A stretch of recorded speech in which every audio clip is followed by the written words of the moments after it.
dalawang tangan may malaking pananagutan. Boses ng mamamayan ang dapat pakinggan.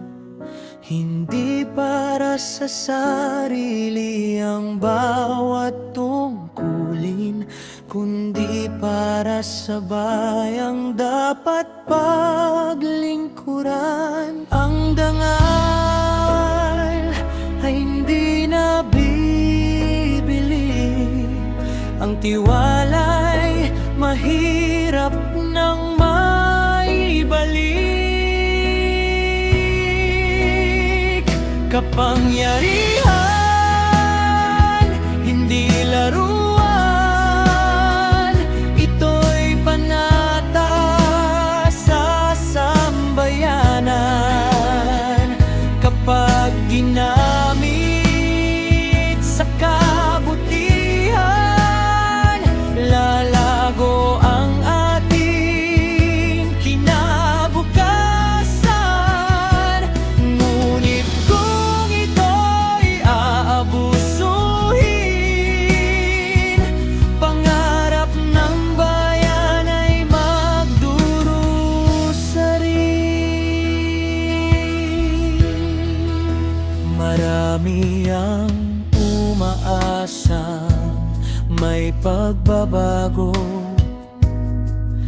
na ang katarungan ay maging totoo.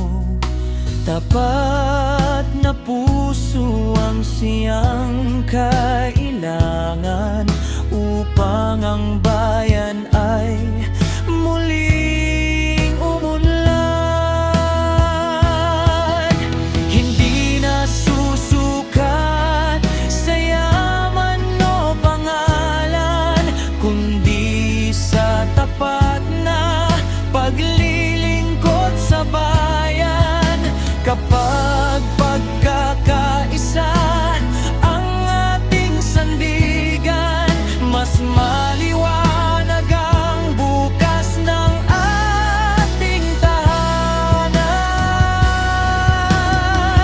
Kapangyarihan, ingat ang tangan, paglilingkod ang tunay na dahilan. Sa bawat pasyang para sa bayan, nawa'y manaig ang katotohanan. Kapangyarihan na may pagmamahal